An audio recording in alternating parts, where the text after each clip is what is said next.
Temanya pada pagi hari ini mencintai diri sendiri dalam Islam.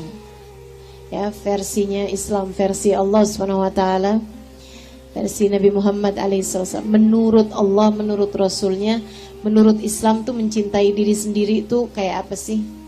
Teman-teman saya sekalian, nih zaman-zaman sekarang nih ibu-ibu nih, orang-orang suka bilangin self love gitu ya, cinta diri gitu.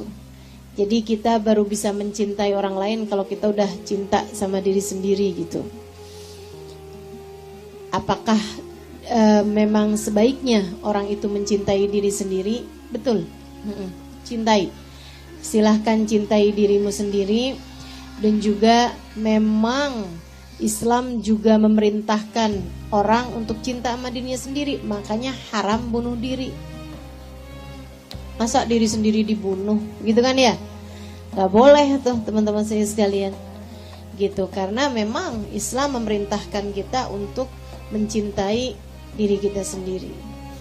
Bahkan Islam tuh gak bolehin kita untuk menyerah ketika ada seseorang yang mau merampas diri kita, yang mau berbuat jahat sama diri kita. Gak boleh gitu kan. Gak boleh. Kalau ada orang yang mau melukai kita atau apa, kita harus berontak gitu kan. Itu bagian dari kita mencintai diri kita sendiri gitu.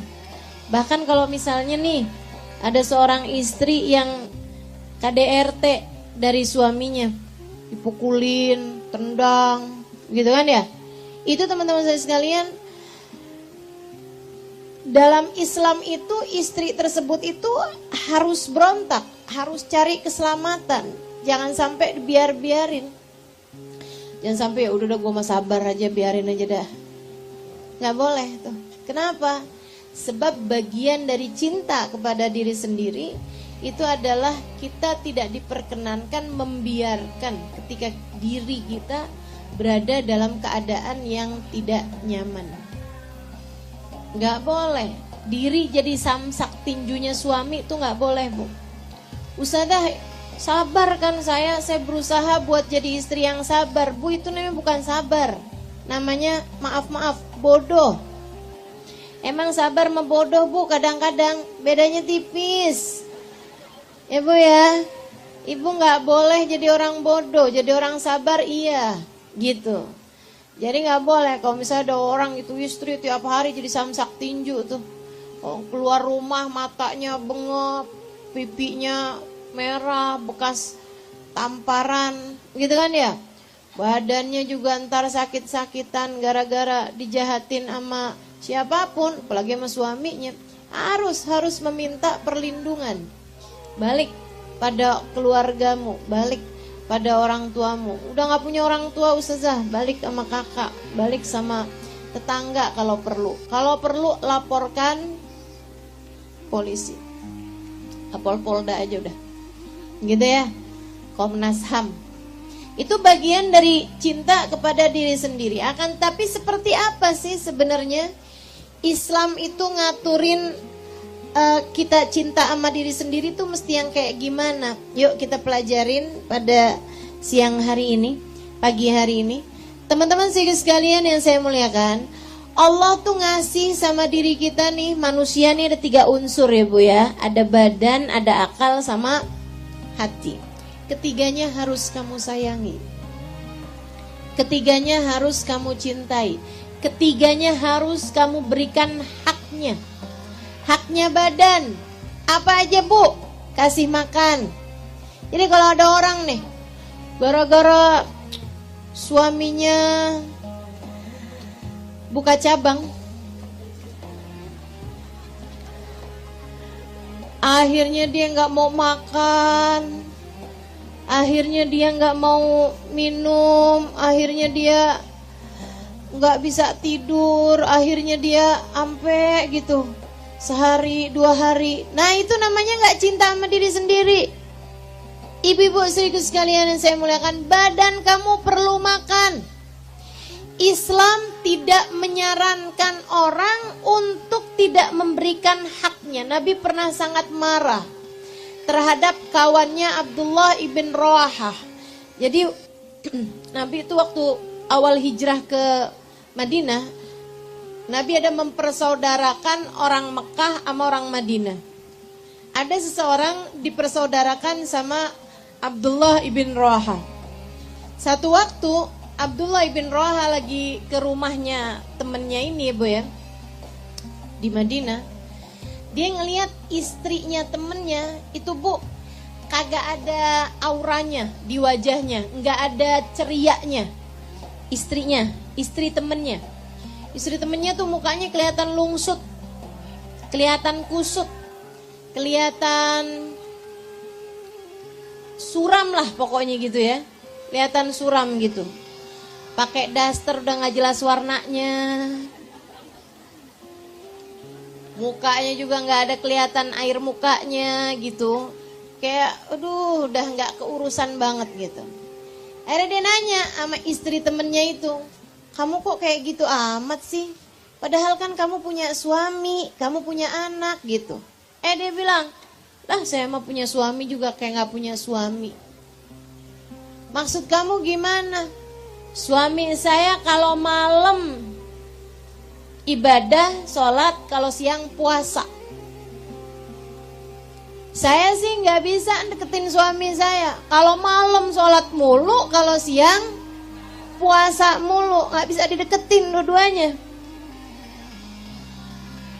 Oh gitu. Tiap hari puasa. Tiap malam tahajud gak pakai berhenti. Ibadah malamnya gak pakai berhenti, ibadah siang gak pakai berhenti. Abdullah bin Rawaha mengadukan ini kepada Nabi Muhammad.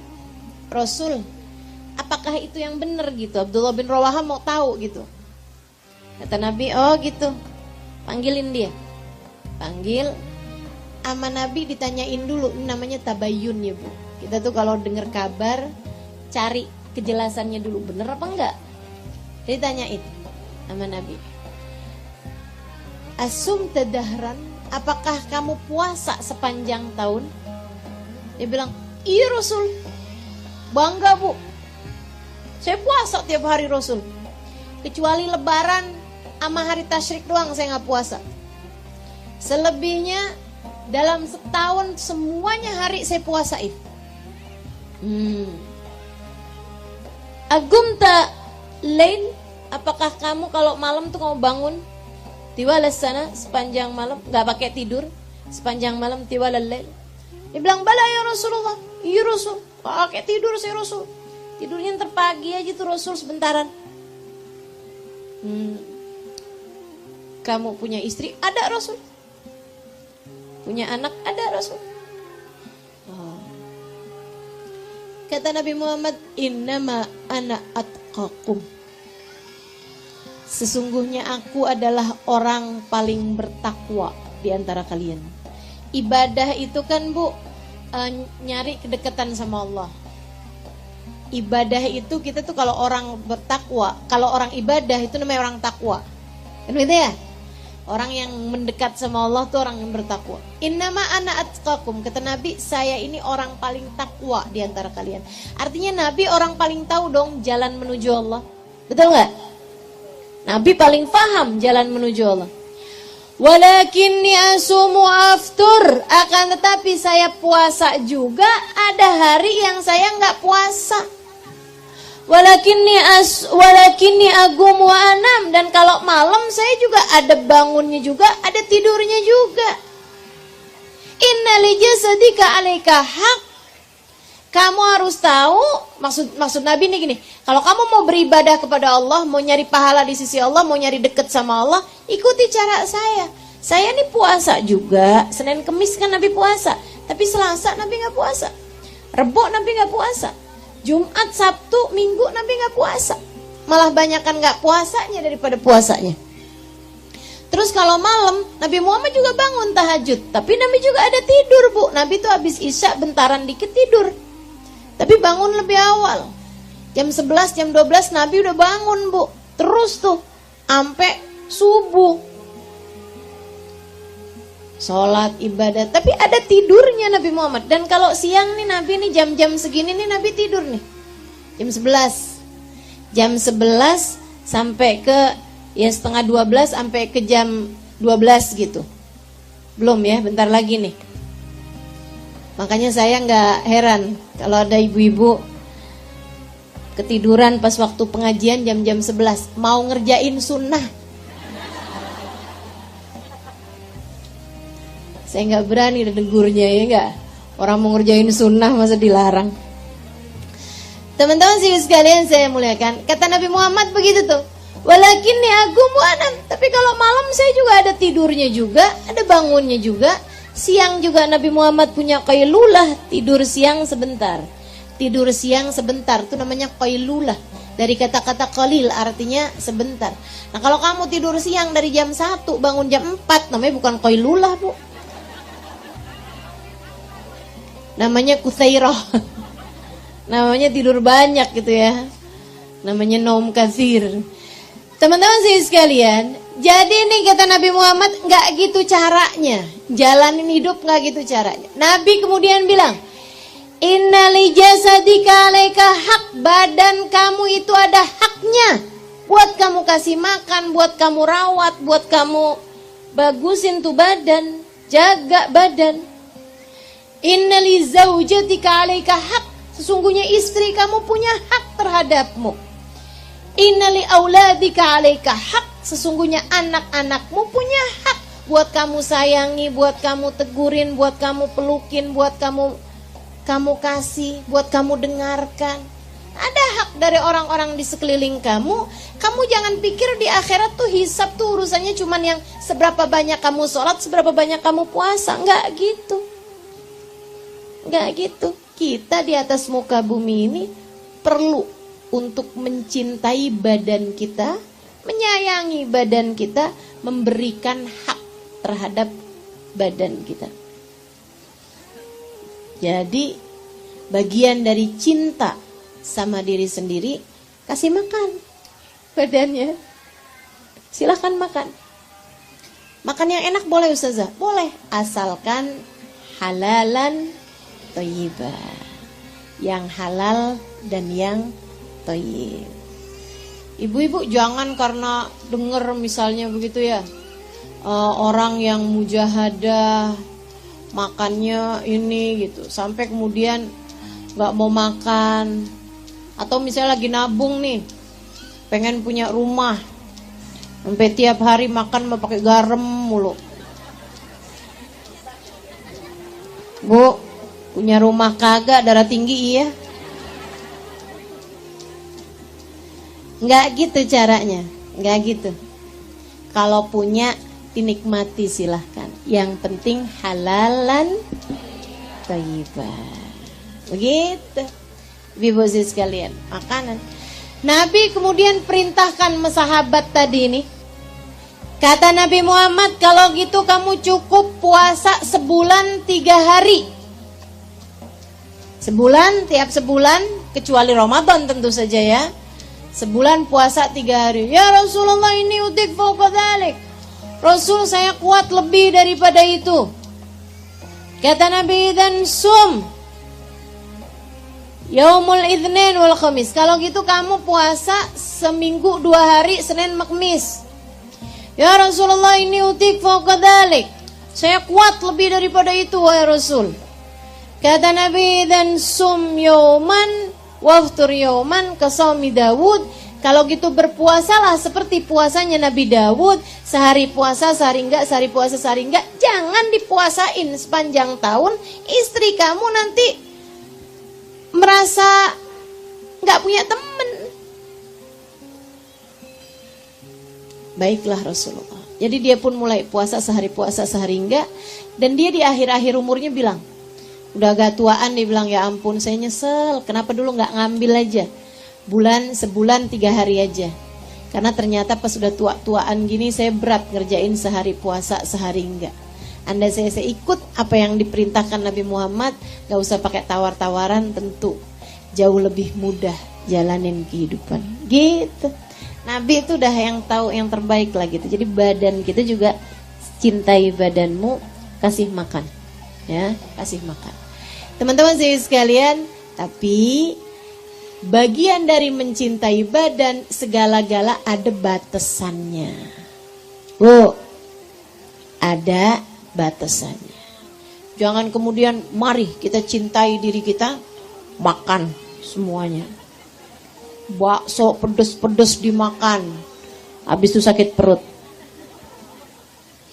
Itu namanya nggak sayang sama diri. Kalau udah tahu dia punya sakit lambung, nggak cocok sama cabe, ya Bu ya? Ya kalau gitu mesti jaga-jaga diri.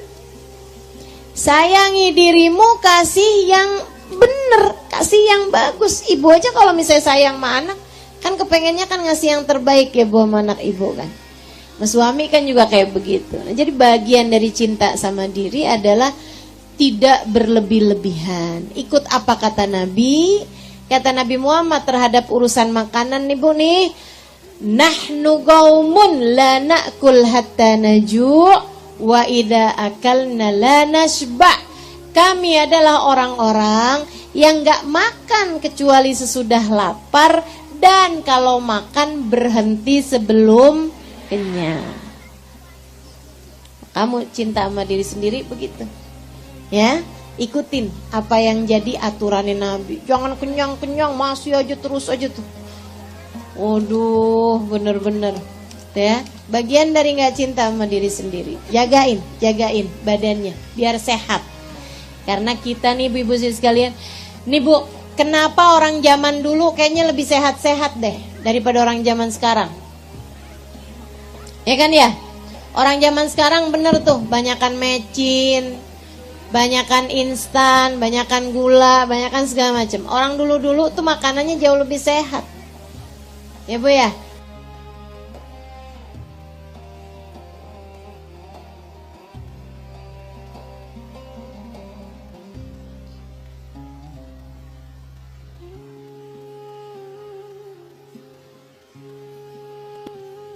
Bu sekalian, badan juga jauh lebih sehat. Jauh lebih sehat gitu. Makanya kenapa orang Jepang tuh, ya memang seringnya mereka makannya itu yang segar-segar, umurnya jauh lebih panjang secara statistik ya, dibandingkan dengan orang-orang di masyarakat modern. Semakin modern, semakin yang sibuknya itu ama semuanya serba-serba instan tuh butuh. Apalagi yang pada pakai pengawet apa segala macam, itu juga badannya jadi semakin ringkih terhadap penyakit-penyakit ya, kayak kita ini nih. Udah umur 40 tahun gitu ya. Udah kayak orang umur 80 tahun. Betul apa enggak Bu? Muka bisa bohong, dengkul enggak? Kalau udah duduk nih ubah posisi per 10 menit. Saya liatin nih dari tadi. Masya Allah, Masya Allah. Ya itu dia nih, kurang jagain badan ya Bu, kurang jaga badan. Mudah-mudahan Allah sayangin kita, Allah kasih kesehatan yang sempurna untuk kita insya Allah, amin. Apalagi bentar lagi mau puasa kan, perlu sehat ya Bu.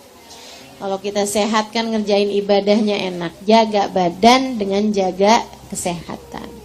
Sehingga sekalian termasuk bagian cinta sama badan, dimandiin Bu. Jangan sampai berapa hari gak mandi, gak pernah sisiran, rambut awut-awutan, gigi gak disikat. Ya Allah, ya Allah. Yang penting kan ibadah. Ibu-ibu pikir Islam gak ngajarin buat hal-hal yang seperti itu? Ngajarin Bu. Nih apalagi di Indonesia nih, udara kita nih lembab ibu-ibu sekalian. Kita di Indonesia nih perlu mandi sekurangnya sehari sekali. Nih Bu, kalau di negeri luar sana tuh Bu tuh, apalagi di agak kesanaan ya, kayak Arab gitu kan, kayak ke benua-benua kayak ke Turki gitu, ke Eropa apa segala macem tuh, itu udaranya Bu banyak kan kering, mereka itu kering. Saya pertama waktu awal-awal tinggal di Hadramut, heran banget dan ngeliat orang jual kerupuk dibentang aja Bu begitu. Lah ampun, apa enggak kapes tuh kerupuknya ya? Apa enggak layu gitu kerupuknya? Ternyata enggak Bu, sampai 3 hari ditaruh geletakin gitu aja enggak akan layu. Ya, orang jualan kerupuk tuh kayak orang jualan jualan sayur gitu, ditaruh begitu aja di bawah, nggak ditoplesin gitu. Kita kan kalau kayak begitu tinggal 2 jam 3 jam udah lempem kan. Itu nggak di sana. Kenapa? Udaranya nggak mengandung air. Udaranya nggak ngandung air. Jadi ini panas tapi nggak keringetan. Panas tapi nggak keringetan karena nggak lembab. Artinya orang kalau nggak mandi nggak bau, Bu. Karena ternyata yang bikin bau itu adalah keringat, ibu-ibu saudariku sekalian. Segitunya aja di negeri Arab tuh, ibu-ibu saudariku sekalian. Saya tinggal lama di sana. Nggak jadi TKW ya, Bu ya, maaf. Belajar dan ngajar di sana gitu. Hampir 5 tahun saya tinggal di sana. Bu, kalau lagi musim dingin itu bisa sampai 7-8 derajat Celcius. Dingin banget kalau lagi dingin. Kalau lagi panas bisa 55 derajat Celcius. Panas kalau lagi panas, dingin kalau lagi dingin, Masya Allah. Tapi tuh sama panas sama dingin ya badan tetap aja gak keringetan. Gak keringetan, sampai kangen gitu punya keringet. Gak keringetan. Ibu-ibu sih sekalian saya muliakan. Nah itu tuh orang tuh kalau gak mandi misalnya sampai 2 minggu 3 minggu aja gak bau, Bu. Karena emang gak keringetan. Cuman yang gak betah aja, ya kan? Segitunya Nabi Muhammad bilang, liyamur sab'ata alyam falyattaqillah falyamus sada ahadikumul ma. Kata Nabi Muhammad, berlalu 7 hari kamu mesti takwa sama Allah, badan kamu mesti kamu guyur pakai air. Seminggu orang Arab nggak keringetan. Kalau orang Indonesia, Bu, kalau Nabi nih ngomongnya sama orang Indonesia, sehari sekali mesti mandi dah. Karena kita punya badan keringetan ya, Bu ya. Dan kita ini bukan orang-orang mulia, bukan Nabi Muhammad. Nabi Muhammad tuh, Bu, kalau keringetan bau misik. Ibu bau karbit.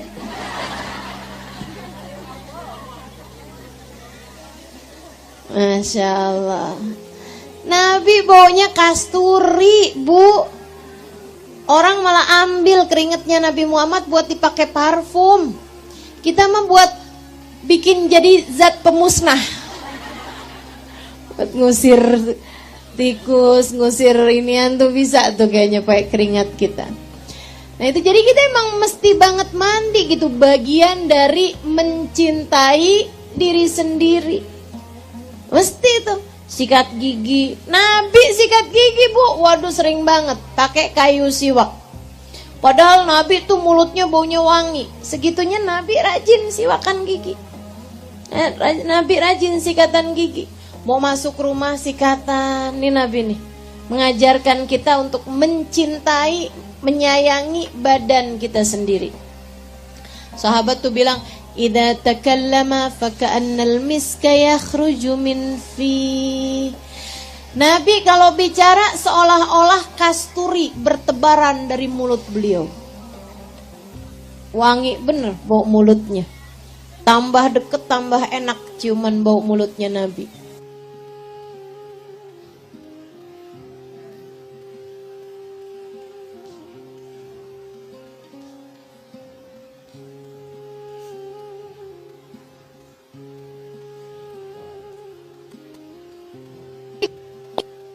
Ustazah.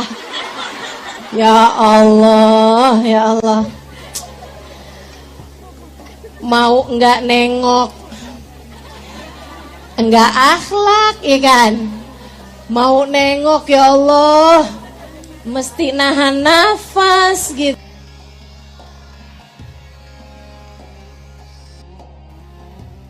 Pertahanan nafas itu kan enggak banyak ya, Bu ya. Luar biasa. Nah ini mesti banget nih kita itu buat sayang sama diri sendiri dengan kita rawat badan. Rawat badan. Cinta sama diri sendiri, pakailah baju yang bagus. Gitu. Bu, ada orang-orang nih punya baju bagus-bagus nih, yang dipakai daster udah robek itu mulu. Kayaknya ada nih orang-orangnya nih. Ustazah enak, ustazah adem. Adem yang make, Bu, gerah yang lihat. Adem buat kamu yang make, suami kamu ngelihatnya gerah. Masya Allah, saya ingat banget dah. Saya punya guru Hubabah Maryam Abdul Muhammad bin Abdullah Al-Haddar. Ini ibu-ibu sekalian, Masya Allah beliau tinggal di Madinah. Orangnya sangat rahmat hatinya, sangat takwa hidupnya. Salah satu dari wanita-wanita solehah, salah satu dari orang yang paling berpengaruh dalam kehidupan saya. Salah satu dari orang-orang berpengaruh dalam kehidupan saya, mengubah mindset saya dalam banyak hal. Ibu-ibu sekalian, beliau tuh Bu tuh, kalau mau ketemu orang, beliau dandan, beliau pakai lipstik, beliau pakai celak gitu. Saya awal-awal pulang dari Hadramut dulu, itu saya kalau ngajar nggak pernah dandan saya. Ya udah gitu aja. Saya pakai lipstik nggak pernah gitu waktu itu. Waktu pakai lipstik itu pas acara nikahan aja, habis itu udah gitu kan. Nggak pernah juga pakai lipstik gitu. Habis gitu datanglah Hubabah Maryam dari Madinah. Saya diminta untuk jadi translator beliau, jadi penterjemah beliau. Karena beliau nggak bisa bahasa Indonesia, orang Indonesia nggak bisa bahasa Arab. Biasanya orang Indonesia tuh tahu bahasa Arab tuh cuma 3. Ana, ente, fulus. Jadi tuh Baba minta saya terjemahin. Saya kawankan beliau tuh Bu tuh dakwah gitu ya. Beliau tuh setiap kali mau beliau kalau di luar itu pakai cadar. Kayak saya ya, kayak beberapa orang juga kan kalau di luar pakai cadar. Tapi kalau udah ketemu sama perempuan nih buka cadarnya kayak sekarang nih. Biar kenapa? Biar kita saling tatap, ada sirrun nadrah, ada keindahan dari saling bertatap muka. Gitu kan? Jangan mau pakai cadar di hadapan, terutama di hadapan guru-guru kita. Kamu nggak dapat nadrah dari gurunya. Gurunya juga nggak lihat siapa dia nih, mukanya kayak gimana gitu. Sayang, saya nggak pernah mau pakai cadar di hadapan guru-guru saya. Ngapain? Enak dong saya diliatin. Siapa tahu ntar di akhirat dikenalin kan, disyafaatin. Gitu. Teman-teman sih sekalian, beliau itu ngajarin saya liatin beliau tiap kali mau turun majelis tuh, beliau benahin bedaknya, beliau rapiin jilbabnya, beliau pakai lipstik, pakai celak gitu kan. Terus saya tanyain gitu, kenapa gitu Hubabah? Kata Hubabah gini, Halimah, ilmu itu berat nak. Jangan kamu tambahin beratnya orang nerima ilmu dengan ngelihat muka kamu yang kelihatan kayak sakit, kelihatan kayak nggak menyenangkan dilihat gitu. Kayak karena kalau misalnya nggak berhias, nggak ini itu kan, jangan-jangan ustadzah sakit nih. Ustadzahnya kayaknya kesian banget nih. Ustadzahnya kayaknya lagi kepikiran urusan rumah tangga nih. Akhirnya jadinya nggak didengerin. Akhirnya jadi yang disampein susah masuknya gitu. Makanya sampai-sampai kata Hubabah, kan Imam Syafi'i bilang mentabrihu zadaqluh. Siapa yang wangi dirinya maka akan tambah kecerdasannya. Itu bagian dari kita mencintai diri sendiri, Bu. Berwangi-wangi, bercantik-cantik, berhias-hias selagi pada tempatnya. Nih Hubabah nih bilang nih, saya tuh heran sama orang negeri kamu nih Halimah. Kenapa gitu Hubabah? Kalau kondangan pada cantik-cantik, pada wangi-wangi. Tapi kalau di rumahnya, padahal kan kondangan ada laki-laki yang bukan mahram. Kondangan kan ada orang-orang lain gitu kan. Maksudnya ada orang-orang yang bukan mahram kita gitu. Yang sebaiknya perempuan malah justru jangan berhias di hadapan laki-laki yang lain. Malah hias-hiasan semuanya, pada cakep-cakep semuanya. Giliran di rumah sama suaminya yang halal. Ya Allah Halimah, tuh perempuan-perempuan di negeri kamu pada kayak jin. Saya bilang, emang Hubabah pernah lihat jin? Enggak dandan gitu. Tuh ada tuh perempuan-perempuan tuh kayak begitu. Kalau di luar cantik-cantik, giliran di rumah Bu, suami ketemu sama dia berasa kayak dalam adegan film horor. Buka pintu mau masuk istrinya, rambutnya nggak disisir. Pas lampu mati buka pintu, wah, Kaget suaminya. Masya Allah, Masya Allah. Nggak gitu caranya. Cintai dirimu, cintai dirimu. Islam memerintahkan untuk itu.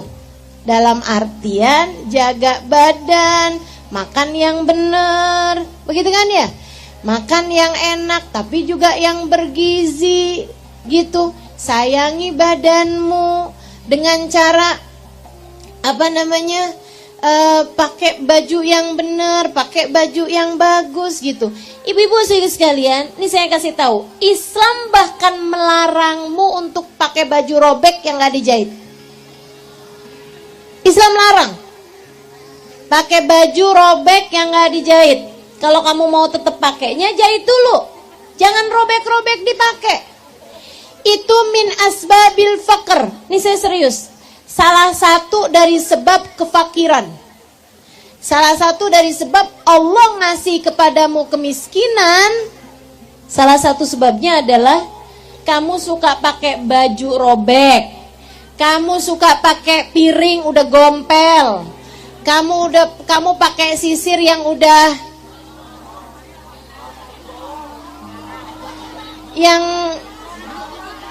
protol.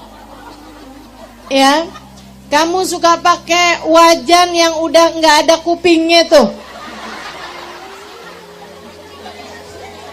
panci nggak ada kupingnya tuh, tuh. Kamu suka pakai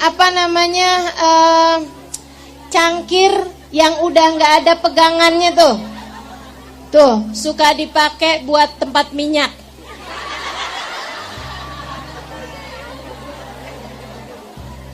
Habisnya sayang-sayang Ustazah katanya gitu. Teman-teman sekalian saya muliakan, itu Bu perkara-perkara kecil, tapi saya baca kalau nggak salah dalam Sulamut Taufik atau ada Ta'lim. Pokoknya salah satu dari kitab itu ya Bu ya. Itu min asbabil faqr ibu sekalian. Sebab-sebab Allah ngasih kefakiran. Kenapa gitu? Kata Allah gini, dikasih duit kagak ada gunanya. Pakainya yang robek-robek mulu. Dikasih duit banyak kan gak ada gunanya. Dia sukanya pakai barang jelek-jelek mulu, ya udah nggak usah dikasih aja sekalian. Gitu. Makanya jadi miskin. Ayo pulang-pulang nanti keluarin. Buang-buangin tuh barang. Ya Bu ya, buang-buangin tuh barang.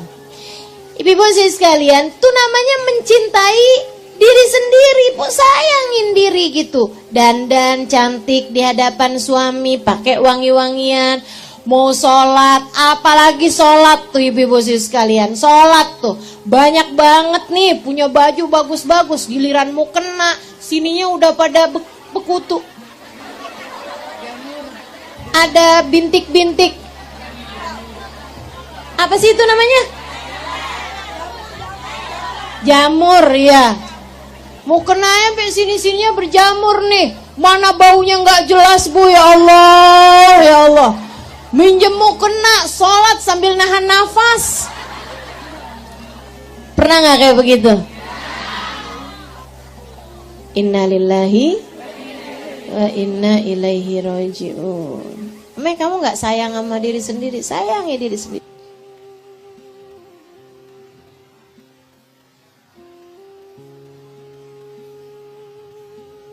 Akal yang disayang tuh yang kayak gimana? Mencintai akalmu tuh kayak gimana? Ngaji, hadir majelis ilmu. Sebab akal kamu tuh perlu makanan. Apa makanannya? Ilmu yang manfaat. Itu makanan buat akal kita. Jadi mikirnya bener. Orang kalau suka dengerin kajian-kajian dari ulama-ulama yang memiliki sanad keilmuan bersambung dengan baginda Nabi besar Muhammad sallallahu alaihi wasallam, cara berpikirnya bener, cara mikirnya bener. Ngadepin anak ngerti kayak gimana, ngadepin suami ngerti kayak gimana. Kenapa gitu? Akalnya bagus. Ibu-ibu sekalian, ada seorang perempuan jadi mithali, jadi teladan gitu. Kayak semua orang tuh sayang aja bawaan sama dia gitu. Suaminya sayang banget sama dia. Anak-anaknya sayang banget sama dia. Kayak jadi surga buat semua orang. Satu waktu ditanyain. Dia bilang, Bu, udah tua nih, umur 60-an tahun. Saya lihatnya di internet ya, wawancaranya dia ini. Dia bilang, Bu, ibu tuh sama suami ibu gak pernah marah. Istrinya bilang gitu, dia bilang, dulunya sih pernah marah, sekarang udah hampir gak pernah gitu. Tapi dulu pernah marah. Terus kalau suami ibu marah, ibu gimana? Dengerin nih, luar biasa nih. Ini otak tuh kalau bercahaya tuh Bu, kalau disayang-sayang, bener mikirnya. Dia bilang gini, saya kalau suami saya marah, saya dengerin, saya senyumin, saya kesian sama dia. Hebat kan? Hebat banget gak cara mikirnya? Kesian, kenapa Bu? Dia lagi marahin ibu, kok ibu malah kesian sama dia? Ya kan orang marah-marah capek. Akalnya nih lo bercahaya banget. Orang marah-marah capek apa gak Bu? Capek. Dia bilang kesian, jadi saya liatin, saya dengerin. Kesiannya nih suami saya. Terus gimana? Kan dia nyakitin, kata-katanya kan nyakitin. Kalau orang lagi marah kan kata-katanya nyakitin. Kamu memang dasar begini, bukan begitu tuh. Dia bilang, iya saya dengerin tapi saya gak percaya. Katanya nyakitin kan, kamu tersakiti apa enggak? Enggak, dia bilang soalnya saya gak percaya. Suami saya, kata Nabi Muhammad, lagi dikuasain setan. Orang tuh kalau lagi marah Bu dikuasain setan. Ya, makanya Nabi Muhammad bilang, innal ghadab minasyaitan, syaitan minan nar, urid fin nar ilal ma' fa idza ghadiba ahadukum falyatawadda. Kata Nabi, kemarahan tuh dari setan. Setan tuh terbuat dari api. Maka kalau seorang di antara kalian marah, hendaklah pergi wudu. Suruh wudu orang kalau lagi marah. Nah, Nabi disuruh pergi wudu biar adem. Kalau wudu nggak mempan juga kamu lagi marah, wudu, Bu. Kalau wudu nggak mempan juga mandi. Kalau mandi ibu berasa nggak mempan juga, berendam aja dulu Bu. Masuk bak berendam aja gitu. Kalau lagi marah ya, hilang, subhanallah hilang. Hilang marah ibu. Seenggaknya itu emosi mampu terkendalikan. Jadi dia bilang kalau suami saya lagi marah, kalau dia ngomong sesuatu hal yang kasar, yang kotor, yang jahat-jahat gitu, saya dengerin tapi saya nggak percaya. Kenapa gitu? Karena saya lebih percayaan sama Nabi Muhammad. Nabi Muhammad bilang tuh orang kalau lagi marah dikuasain sama setan. Jadi ini yang lagi ngomong setan dia, mana mau saya percaya. Cakep tuh cara berpikirnya. Namanya akal sehat. Ibu-ibu sekalian. Tuh namanya akal sehat tuh bisa begitu. Nah itu bisa didapat ilmu kayak begitu tuh karena dia hadir majelis. Karena dia mendengarkan kajian-kajian gitu. Dia bilang nanti kalau suami saya udah selesai marahnya, saya tinggalin ke dapur. Ngapain? Bukan ngasah pisau Bu. Bukan. Dia bilang saya bikinin teh, saya bikinin minuman kesukaan dia, saya siapin makanan-makanan manis kesukaan dia gitu. Kayak gorengin pisang atau apa gitu kan. Terus saya masuk. Kenapa kamu kayak begitu? Ya abis marah-marah capek kesian. Hebat banget deh ini orang mikirnya. Terus dia bilang saya suguhin itu makanan, terus saya ceritain apa aja gitu yang gak ada kaitan sama kemarahannya.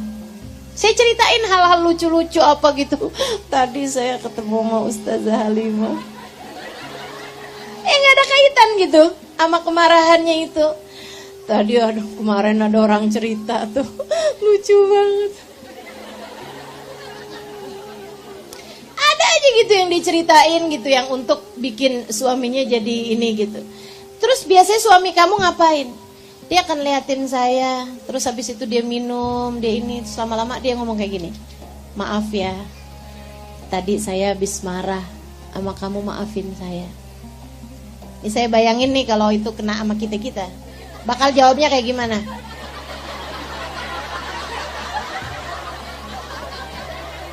Makanya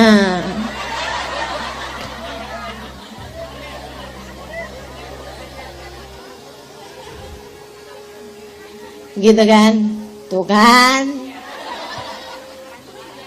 Misal kan? Misal emang selalu datang belakangan. Kalau di awal namanya pendaftaran. Teman-teman sih sekalian, enggak gitu. Dia bilang nanti tuh suami saya akan minta maaf, suami saya akan ngomong, saya tuh tadi ngomong kayak gitu tuh enggak beneran. Dia bilang saat itu saya percaya. Saat itu saya percaya. Saya akan bilang sama dia, nggak apa-apa, saya tahu kok. Gitu. Kamu emang nggak kayak gitu, saya tahu kok. Subhanallah. Enak gak pisang gorengnya? Udah tuh, lewat. Ini ibu-ibu akal bercahaya namanya. Akal yang bercahaya. Kamu cintai dirimu dengan belajar. Belajar ngadepin anak kamu pelajarin, ngadepin suami kamu pelajarin. Karena ibu-ibu sekalian, nih saya sering ditanya nih sama adik-adik nih, Ustazah saya mau nikah nih Ustazah, persiapannya apaan ya Ustazah? Saya bilang nggak ada persiapan. Persiapan menuju hari pernikahan tuh nggak ada. Orang nikah tuh hidup baru menurut saya ya. Orang nikah tuh hidup baru, Bu. Dipersiapin kayak gimana nggak akan sama kehidupan pernikahan tuh. Mau dibekelin dengan ilmu kayak apapun tuh nggak sama. Hidup baru kok. Kita udah siap nih ngadepin suami yang pelit. Dapatnya suami malah nggak pelit. Tapi gampang tertarik sama perempuan orang, misal gitu, sama perempuan lain. Ada aja ibu ya, yang kita persiapin apa, dapatnya yang mana gitu kan. Emang kehidupan mah kayak begitu gitu. Jadi kalau saya ditanya, Ustazah persiapannya apa nih, saya mau nikah gitu, saya bilang kamu gak usah persiapan apa-apa. Secara inian ya, secara mental gitu kan. Kamu hanya perlu satu hal aja. Karena yang namanya nikah tuh kehidupan yang baru. Sama kayak anak tuh, anak kecil lahir di atas muka bumi gitu kan. Ia punya kehidupan yang baru, nggak sama kehidupan di dalam rahim ibunya gitu. Dia cuma perlu satu aja. Apa itu? Jangan berhenti belajar. Jangan berhenti belajar. Pelajari suami kamu. Oh, suami saya kalau saya begini dia nggak senang. Ya udah saya tinggalin gitu. Masa ada orang dia. Dulu zaman saya masih kadang suka. Kalau ada telepon rumah kan mau nggak mau diangkat tuh Bu. Kalau sekarang sih alhamdulillah telepon kan adanya di tangan ya Bu ya, di HP ya Bu ya. Saya nggak ngangkat tuh kalau telepon nomor yang saya nggak kenal. Jadi ibu-ibu nggak usah dah telepon saya. Nggak saya angkat. Dulu zaman saya ngangkat telepon gitu kan. Terus orang nanya kayak begini, Ustazah gimana cara saya ngadepin suami saya? Gimana saya tahu suami kamu? Kalau kamu nanya sama saya gimana cara saya ngadepin suami saya tahu dia suami saya. Saya tanya sama dia, kamu udah berapa lama nih? 20 tahun, nah belajar apa aja tuh? Bisa-bisanya kawin 20 tahun. Tuh Bu kalau orang belajar 20 tahun tuh Bu udah jadi profesor. Kamu jadi istri 20 tahun dan kamu gak ngerti ngadepin suami kamu. Artinya kamu gak pernah mau belajar selama ini. Pelajarin, anak-anak kamu pelajarin. Yang ini gak bisa dikerasin, gitu kan? Yang ini kalau diomongin itu mesti pakai bahasa yang kayak gini. Yang ini kalau ngomong sama dia mesti to the point. Yang ini kayaknya lebih ngerti bahasa sentuhan, kayak dia paling seneng banget dipeluk-pelukin. Yang satu dia nggak demen tuh dipeluk-pelukin, tapi senengnya diomongin. Itu ibu-ibu sedikit sekalian pelajarin. Ada namanya bahasa cinta ya Bu ya. Tiap orang bisa beda-beda gitu. Pelajarin, suami saya tuh bahasa cintanya apa, gitu kan? Kamu pelajarin, biasanya antara kata-kata, ada juga sentuhan fisik, begitu kan ya? Senang dipelukin, senang dipegangin gitu. Ada yang modelannya begitu, ada yang senangnya tuh dikatain gitu, mesti dikatain. Dipakein bahasa gitu yang, oh kamu emang luar biasa Lang.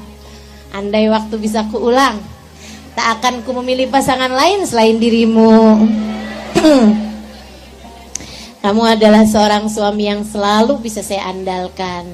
Aduh saya gak ngerti deh, kayaknya kalau hidup gak sama kamu nih, aduh terus pokoknya repot dah. Kamu emang lelaki paling keren yang pernah saya temuin. Luar biasa. Ada tuh yang seneng kayak gitu, seneng pujian. Ada yang senengnya tuh dipegang-pegang, dipeluk-peluk, disentuh-sentuh gitu. Ada juga yang senengnya tuh dilayanin gitu kan, apa-apa disiapin, apa-apa. Ada yang kayak begitu gitu. Setiap orang bisa beda-beda bahasa cintanya gitu. Nah, kamu mesti pelajarin suami kamu tuh senengnya diapain. Gitu kan? Ustazah saya kok nggak tahu ya. Itu karena selama ini kamu fokus sama diri kamu sendiri. Teman-teman, itu tuh sesuatu yang harus kamu pelajarin. Bagian dari kamu mencintai akalmu. Pelajari ilmu yang bermanfaat bagimu. Jangan ribut mulu ngurusin urusannya orang lain. Kasusnya polisi, tombak polisi, hatam. Tahu semuanya. Waduh, segala macam detail-detailnya tahu. Urusan ngadepin suami sendiri nggak ngerti. Teman-teman sih sekalian, pelajarin apa-apa tuh pelajarin. Biar kamu paham, biar otakmu bercahaya. Akalmu bercahaya. Sehingga akal yang bercahaya akan memandumu menjalani kehidupan di atas muka bumi ini. Gitu teman-teman sekalian, bagian dari cinta diri. Ya, nah yang terakhir bagian dari cinta diri adalah cintai, sayangi hatimu. Hati ini sayangi. Gimana caranya sayangin hati? Tinggalin dosa, deketin Allah, deketi kekasih Allah Nabi besar Muhammad sallallahu alaihi wasallam. 3 hal itu ibu-ibu sekalian. Kalau kamu kerjain, kamu namanya orang yang menyayangi hatimu. Tinggalin dosa. Kenapa Ustaz? Apa kaitannya tinggalin dosa sama menyayangi hati? Nabi Muhammad bilang, "Idza adnabal 'abd nakat fi qalbihi nuqtah sauda. Fa idza astaghfar wa tab imtasah." Kata Nabi Muhammad, apabila seseorang mengerjakan satu perbuatan dosa, tertorehlah di dalam hatinya satu titik hitam. Kalau dia bertaubat, berbuat baik, kehapus. Tapi kalau enggak, satu titik hitam, dosa lagi, satu titik hitam, sampai hatinya jadi hitam semua. Kalau udah orang hatinya hitam semua, ibu-ibu sekalian, udah bukan sampah hati lagi, udah bukan kotoran hati lagi, jadinya ran. Yang Allah sebut dalam Al-Quran, kalabal rana ala kulubihim bima kanu yaksibun. Kata Allah, ada ran di hati hamba-hamba ini, ada ran di hati sebagian manusia ini, disebabkan perbuatan dosa yang mereka kerjakan. Kalla innahum an rabbihim yawma idzin lamahjubun. Orang kalau hatinya penuh dengan ran, dia matinya bakalan telah tercabut iman dari dalam hatinya. Naudzubillah. Oke ibu-ibu, kalau kepengen hatimu bagus, hatimu benar, sayangi hatimu. Caranya tinggalin dosa. Tinggalin dosa. Yang udah terlanjur dikerjain, dimintain ampun sama Allah. Banyakin istighfar, minta maaf, minta ampun, sampai lama-lama jadi bersih lagi hatinya. Nah, kalau udah hatinya bersih, Ustazah cirinya hatinya bersih kayak gimana Ustazah? Mudah menerima nasihat. Gampang.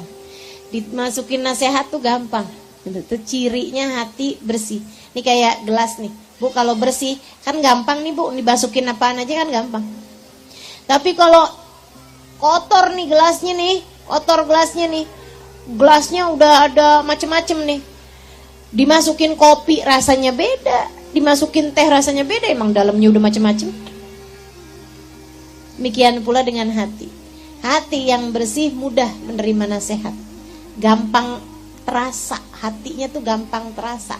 Dimasukin apa aja nggak campur-campur hatinya. Dimasukin yang menakutkan dia takut, dimasukin yang membahagiakan dia bahagia gitu. Dikasih nasihat dia ambil tuh nasihat, tuh ciri hati kalau udah bersih. Biasanya kalau dalam proses-proses membersihkan hati, Allah kasih orang tersebut mudah menangis. Karena yang namanya ibu-ibu, yang namanya barang-barang yang bisa ngebersihin itu kan cairan tuh Bu. Betul nggak? Kalau nggak air, kalau nggak cairan apa kan yang bisa ngebersihin. Termasuk yang bisa ngebersihin hati juga cairan, namanya air mata. Air mata penyesalan, air mata taubat, air mata menangis karena rindu pada Allah, air mata menangis karena rindu pada Rasulullah. Itu semuanya tuh ngebersihin hati-hati kita. Ya nggak apa-apa. Ibu kalau pas lagi baca Quran nangis, ibu kalau lagi baca istighfar nangis, misalnya gitu. Ibu kalau hadir maulid nangis gitu ya. Kalau dengar nasihat-nasihat nangis, bagus, nggak apa-apa. Itu ngebersihin hati-hati kita. Deketi Allah ibu-ibu sekalian, karena Allah itulah yang mengatur kehidupan kita, bahkan hati kita berada dalam kendali Allah Subhanahu wa taala. Deketin. Ibadah yang benar, sayangi Allah, cintai Allah. Tahu bahwa apapun terjadi semuanya dengan kehendak Allah. Gitu kan? Kejadian apa aja emang udah Allah tentuin tuh kayak begitu, ya udah kita mesti sabar aja. Kan gitu kan? Nah tuh kayak gitu tuh ibu-ibu sekalian. Gitu ya, kita belajar untuk mendekati Allah Subhanahu wa taala sampai menjadi tak berjarak. Allahnya selalu ada di hati kita. Hal terakhir, kalau kamu mau mencintai atau menyayangi hatimu, sayangi dirimu dengan cara sayangi hatimu. Sayangi hatimu. Hal terindah kalau kamu menyayangi hatimu, sayangi Nabi besar Muhammad. Sebab Nabi Muhammad yang bisa memberi syafaat, memberi pertolongan, membuat hidupmu tak pernah merasa sendirian. Nabi itu. Bu, ada saya punya ponakan, orang yang dekat sama saya. Dia bilang gitu, ya Allah, nyari dalam hidup, nyari cinta, nyari ini, nyari kesenangan, nyari apa, masih terus nyari sampai kenal Nabi Muhammad. Begitu kenal Nabi Muhammad, tahu bahwa beliau adalah yang paling mengerti kita umatnya. Nabi paling ngerti sama kita. Jadi kalau dekat sama Nabi Muhammad enak. Kalau dekat sama Nabi Muhammad enak. Makanya sama Nabi itu kita dikasih senjata, Bu. Senjatanya apa? Salawat. Apa aja, katanya Sayyid Muhammad bin Alwi bin Abbas Al-Maliki, apa aja, nggak ada permasalahan di atas muka bumi ini yang tidak bisa diselesaikan dengan salawat. Kenapa gitu? Karena di saat kamu banyak baca salawat, Nabinya kenal. Di saat Nabi Muhammad kenal, nanti yang mintain hajatmu bukan kamu lagi tapi Nabi Muhammad. Kau dan Nabi yang menengadahkan tangan untukmu, gak akan ada yang gak diijabah sama Allah. Jadi kamu lagi apa aja dalam hidup kamu, lagi kesel, lagi marah, lagi sumpek, lagi kecewa, lagi gundah, gulana, galau, segala macam deh perasaan-perasaan yang gak enak, banyakin baca salawat. Kamu lagi ngerasa punya banyak dosa, kamu lagi ketakutan, kamu lagi kayak gimana pun rasanya, deketin Nabi Muhammad.